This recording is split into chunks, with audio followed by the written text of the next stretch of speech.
Salam uşaqlar. Bugün 6-cı siniflər üçün hazırlanmış sınavın izahını sizlərə təqdim edirəm. Gəlin başlayaq birinci sualdan. Deyir ki, 6 A5 rəqəmi ədədi həm 2-yə, həm də 5-ə qalqısız bölünür. A üstə gəlib 8 olarsa A-nı bizdən soruşur. Biz bilirik ki, 6 AB 3 rəqəmin ədədinin 5-ə bölünməsi üçün sonu 0 və 5 ilə bitməlidir. 5 0 ola bilər, bir də 5 ola bilər. Amma bizə bir tərəfdən deyir ki, bu 2-yə bölünür. 2-yə bölünürsə sonu cüt ədədlə bitməlidir. Cüt ədədlə bitdiyinə görə, yəni B 5 ola bilməz. B-ni 0 götürürük. B 0-dırsa, A plus B-ni də bizə 8 verdiyinə görə B 0-dırsa avtomatik A bərabərdir 8 olacaq. Yəni A variantı. Gəldik ikinci suala. İkinci sualda bizə deyir ki, NA bərabərdir 8, NB bərabərdir 7 və kəsmə A və B-nin kəsməsi boşluqdan fərqli olarsa, A ilə B-nin birləşməsindən isə fərqli qiymət ala bilər. Əvvəlcə gəlin uşaqlar, N A ilə B-nin birləşməsi üçün biz düstur yazaq. NA birləşmə B bərabərdir NA üstə gəl NB çıx NA kəsişmə B. Biz bilirik ki, uşaqlar, A ilə B-nin kəsməsi boşluqdan fərqli olduğuna görə ən azı 1 olacaq kəsişmə. Kəsişmə ən azı 1 ola bilər. Ən çox qiymətini tapmalıyıq. Ən çox qiymət uşaqlar B-A-nın alt çoxluğu olduğu halda ola bilər. B-A-nın alt çoxluğu olarsa B ilə A-nın kəsişməsi bərabərdir, elə B olacaq. Yəni B-nin elementlərinin sayı, yəni 7 ola bilər. Belə buradan belə bir nəticə gəldi. Kəsişmə ən az 1 ola bilər, ən çox 7 ola bilər. Yəni 1-dən 7-yə qədər fərqli qiymətlər ala bilər. Onda N A ilə B-nin birləşməsi də 7 fərqli qiymət ala bilər. Yəni cavabımız C variantı. Gəldik üçüncü suala. 1 çıx 3-də 1, 1, 2, 3-də 2-dir. 1 çıx 4-də 1, 4-də 3-dür. 1 çıx 5-də 1, 5-də 4-dür. Nöqtələr 1 çıx 15-də 1, 15-də 14-dür. İxtisalar aparaq burada. Deməli, 3 ilə 3 ixtisar olundu, 4 ilə 4, 5 ilə 5, 14 ilə bundan əvvəlki kəsirin məxrəcindəki 14 ixtisar olundu. Qaldı məxrəcdə 15, sürətdə 2. Cavabımız olacaq 15-də 2, yəni bu variantı. Gəldik 4-cü suala. 111 ədədi elə 3 hissəyə bölünüb ki, birinci hissə və ikinci hissələrin nisbəti 3/7-dir. Yazıram. Birinci hissənin ikinci hissəyə nisbəti bərabərdir 3/7. İkinci hissənin üçüncü hissəyə nisbəti isə 14/17-dir. İkinci hissələr hər iki kəsirdə olduğuna görə biz ikinci hissələri bərabərləşdirək. Bərabərləşdirmək üçün də birinci kəsiri 2-yə vurmaqla bərabərləşdirəcəyik. Yəni 14-də 6 olacaq ikinci kəsir. Onda nisbətləri yazsaq, birinci hissə olacaq 6K, ikinci hissə olacaq 14K, üçüncü hissə olacaq 17K. Bunların cəmi 111 olduğuna görə toplayıram. 37K bərabərdir 111-ə, K bərabərdir 3-ə. Üçüncü hissə ilə birinci hissənin fərqini soruşduğuna görə 17K-dan 6K-nı çıxanda 11K eləyir. 11 vurulsun 3 bərabərdir 33. Yəni bu variant. Gəldik 5-ci suala baxaq. Nədir bizə? 5-ci sual bərabərsizlik bölməsinə aid bir sualdır.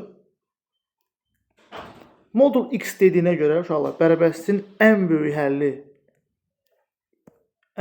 23 olacaq, tam həlli. Modulda olduğuna görə ən kiçik tam həlli isə -23 olacaq. Bunların fərqini soruşur, cavab olacaq 46. Yəni bu variant. 6-cı sual. ABC düzbucaqlısında AB 18-dir. A və AD 30-dur. Bu düzbucağın daxilində diametri 18 olan yarım dairələr çəkilmişdir. İşıqlənmə hissənin sahəsini hesablayın. Hesablayaq. AB 18 olduğuna görə uşaqlar, AB həmin çevrənin diametridir. AB 18 isə diametri radius olacaq 9. Mən rənglənmiş hissənin sahəsini tapmaq üçün düzbucaqlının sahəsindən 2 yarım dairənin sahələri cəmini toplayıb çıxmalıyam. 2 yarım dairəni birləşdirsək, 1 dairə eləyir. Ona görə dairənin sahəsi olacaq S bərabərdir pi r kvadrat. S bərabərdir pi r kvadrat. Pi 3-dür, şərtdə verib. Radius 9 olduğuna görə 9-un kvadratı 81. Yəni 243 həmin yarım dairələrin sahələri cəmidir. Düzbucaqlının sahəsi eni 18-dir, uzunluğu da neçə verib? Baxaq. Uzunluqdakı 18-dir. Yazıram 18. Yox, 18 yox. 30 verib. Adənin 30 verib. Aha, bura 30. S bərabərdir 18 vur 30, yəni 540. Rənglənmiş hissənin sahəsini tapmaq üçün 540-dan 1 çıxmalıyıq. 243-ü. Yəni 297. 297 olacaq bu variant. Bu variantı. Gəlir növbəti suala. Növbəti sual. Bu 10-cu sual idi. Yaxşı. 6-cı suala baxaq. Radiusları 8, 10 və 5 olarsa ABC üçbucağının perimetrini soruşur bizdən. Radiusların biri 5-dirsə uşaqlar, onda buraya yazıram 5. Fərqi yoxdur, istənilən bir ola bilər. Radius ola bilər, bura 5 olacaq. Bura olacaq 5. Çevrədə radiuslar bir-birinə bərabər olduğuna görə. Bura 8 yazıram, bu çevrənin radiusu, onda burada 8 olacaq. Bu çevrənin radiusuna 10 yazıram, sonra burada 10 olacaq. Fiqurun perimetri də uşaqlar, üçbucağın perimetri həmin üçbucağın tərəflərinin cəminə bərabərdir. Üçbucağın bir tərəfi 13-dür, digər tərəfi 15-dir, növbəti tərəf 18-dir. Perimetr olacaq 46. 7-ci suala baxaq. Hesablamadır. Mənfi üçün kvadratı 1-2 mötərizənin daxilində olduğuna görə müsbət 9 olacaq. Müsbət 9. Mənfi 5-dən modul 5 çıxır. Mənfi 4-dən 2 çıxanda mənfi 6 edir. Bölünsün. Mənfi 8-dən 1 çıxanda mənfi 9 edir. Modulda mənfi 9. Üstə gəlir, mənfi 4-dən modulu müsbət 4 edir. Mənfi 5-in mənfi 6-ya vuranda müsbət 30 bölünsün. Mənfi 9-un modulu 9 edir plus 13. Bərabərdir. 39-u 13-ə bölündə cavab olacaq 3. Yəni variant. 8-ci suala baxaq.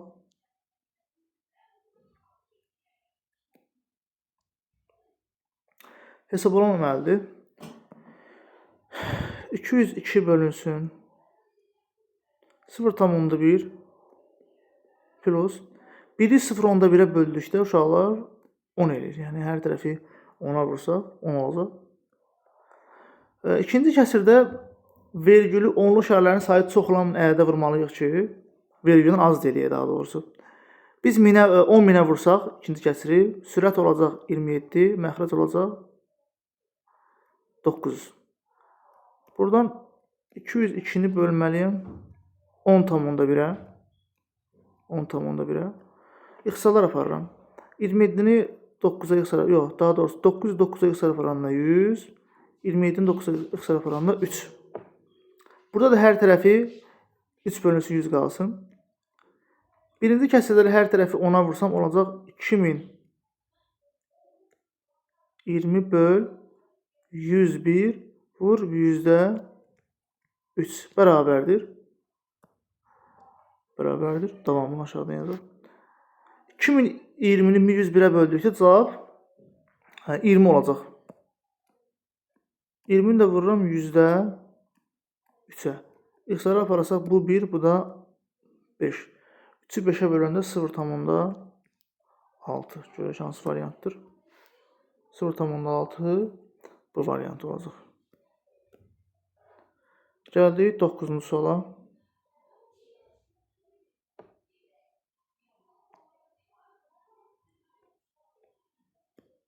Malın qiyməti, paltonun qiyməti 400 manat idi. Onun qiymətini 20% qaldırdıqdan sonra qiyməti 20% qaldırıramsa 100 plus 20, yəni 120-yə vurub 100-ə böləcəm. Cavab olacaq 480. Yeni qiymət 20% endirilir. 20% endirilirsə 80-ə vurub 100-ə böləcəm. 100 çıxılsın 20-yə yəni. Bunun cavabı eləcək 4 yazdıq 6 yadda 384. Paltonun indiki qiyməti əvvəlki qiymətin neçə faizini təşkil edir? İndiki qiymət 384-dür. Əvvəlki qiymət 400 idi. 400-ün neçə faiz olduğunu soruşursa bölürəm 400-ə, vururam 100-ə. Eləcək 96 faiz. 96 faiz görə hansı variantdır? A variantı.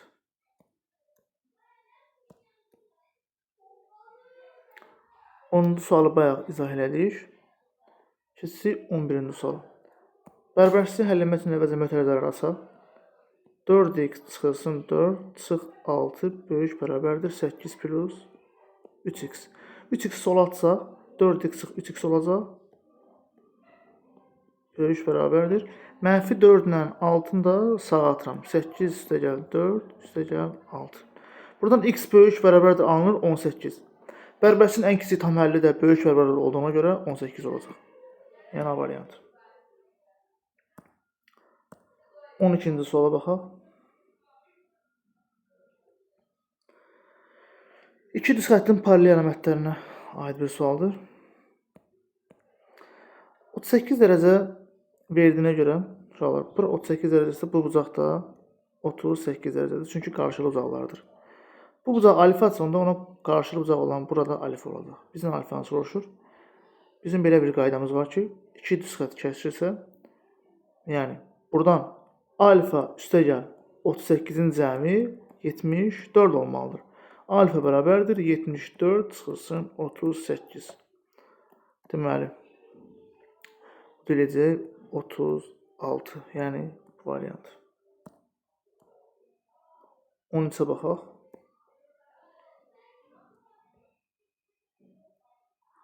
Tənbölən olarsa deyir ki, adi tənböləndir. Tənbölən biz bildiyimiz kimi bucağı yarıya bölür.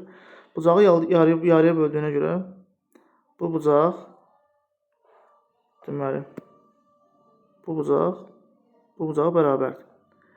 BD AD-yə bərabər olduğuna görə bu bərabər yanlı bucaqdır. Bərabər yanlı bucağın təpə bucağı 70 dərəcə olarsa, oturacağı bitişik bucaqları tapmaq üçün daxili bucaqların cəmi 180-dir. 180-ə 70 çıxır, yəni 110. 2-yə böldükdə hər bir bucaq olacaq. Bu bucaqda 55 dərəcə olacaq. Bu bucaqda 55 dərəcə olacaq. Tənbölən olduğuna görə onda burada 55 dərəcədir. 55. 70 dərəcə olarsa ona qonşu olan bucaq 110 dərəcədir.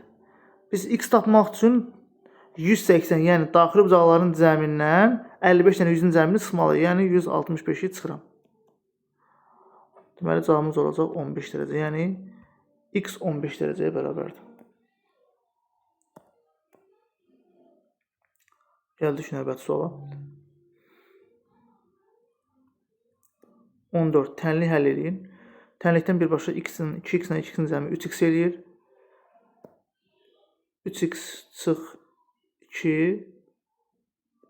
bölünsün 2x çıx 3 bərabərdir. 3-də 8-i 2-də 3-ə bölmək 3-də 2-yə vurma deməkdir. Bunun cavabı edir 9-da 16. Çarpaz vuraraq həll olunur. Çarpaz vursaq 9-u 3x-ə vuranda 27x çıx 18 bərabərdir 32x çıx 48. 5x bərabərdir 30 alınır. X də bərabərdir 6. Deməli, tənliyin həlli x bərabərdir 6 olacaq. X bərabərdir 6 olacaq. Yəni, deməli, Y variantı. Gəldik 15-ci suala. Şəkildə müəssisənin 4 illik fəaliyyəti verilib, alış və satış qiymətlərini əks etdirən qrafik verilib. 2001 və 2002-ci illərdəki ümumi ziyan, 2003 və 2004-cü illərdəki ümumi ziyandan neçə faiz azdır? Cədvəldə gördüyümüz kimi 2001-ci ildəki ziyan nə qədərdir? 2001-ci ildə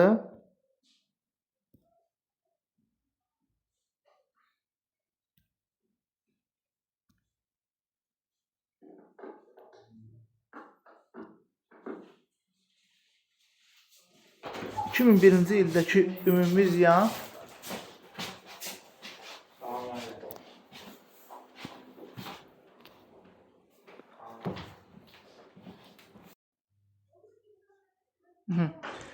2000 və 2001-ci illərdəki ümumi ziyan. 2001-ə baxaq. 2001-də alış 20.000 olub, satış 10.000 olub.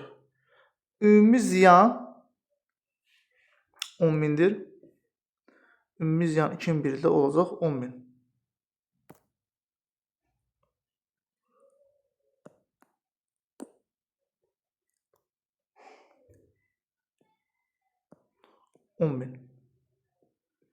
İkinci 2002-ci ildə də ümumi ziyan olacaq 10.000 bərabərdir 20.000.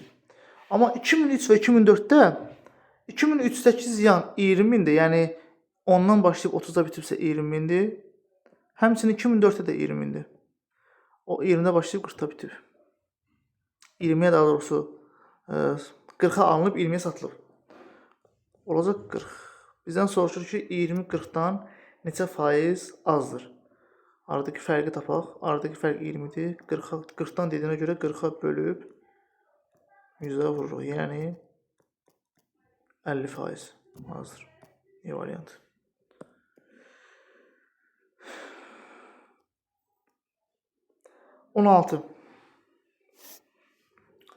Torbadan çıxarılan şarın qırmızı olması ehtimalı 5-də 1-dir. Torbadakı ehtimal bilir ki, əlverişli halların sayının mümkün halların sayına olan nisbətidir. Mümkün halların sayı 80-dir. Əlverişli halı, yəni qırmızı olması ehtimalına x yazıram, qırmızı şarların sayına. Ehtimal bərabərdir 5-də 1-ə. Buradan çarpaz vursaq 5x bərabərdir 80, x bərabərdir 16. Şarların 16-sı qırmızıdır. Məndən qırmızı olmayan şarları soruşur. 80-dən çıxıram 16-nı, yəni 64. Bu variant. Silindrin oturacağının radiusu hündürlüğünün 25%-ni təşkil edir. Oturacağının radiusu, yəni radius bərabərdir hündürlük vurulsun 25 bölü 100. Yəni h bölünsün 4. Buradan çarpaz vursaq h bərabərdir 4 dənə radius olacaq. Radiusun hündürlüyünün cəmi 10-dur. Radius yerinə hündürlüyün yerinə radius yazıram. Yəni 4r plus r bərabərdir 10-a. 5 dənə radius 10-dursa, radius bərabərdir 2-yə. Radius 2-dirsə, hündürlük də 8-dir. Silindrin həcmi də ki, bilirik ki, v bərabərdir pi r kvadratı h üstünə hesablanır. Pi 3-dür. Radiusun kvadratı, yəni 4 vur 8. Cavab olacaq 96.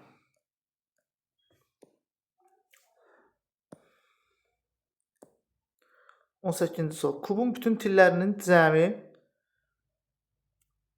uzunları cəmi 50-dir.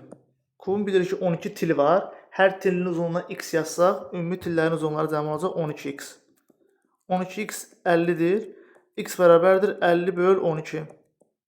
İxtisar aparaq. 50-nin 5-də 3 hissəsi deyir bizə. 50-nin 5-də 3 hissəsi dediyinə görə 50-ni vururuq 5-də 3-ə. Yəni 30. X də bərabərdir 30 böl 12. 6-ya 2, 6-ya 5. Yəni 2,5. Kubun bir tilin uzunluğu 2,5-dir. Kubun oturacağının perimetri. Bilirik ki, kubun oturacağı deməli kvadratdır. Kvadratın perimetri 4 adı üstünə hesablandığına görə 4-ə vururuq. Yəni kvadratın perimetri olacaq 10. E variantı.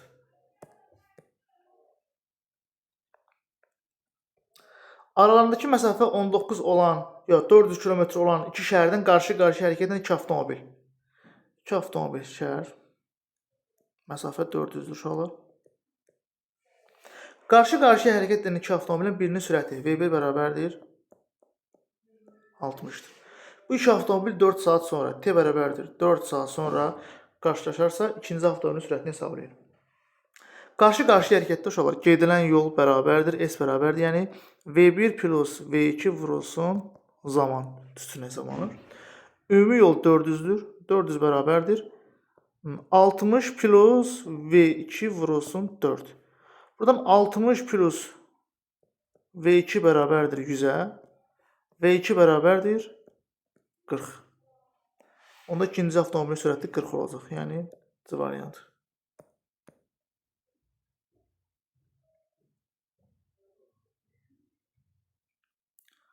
20-ci sual.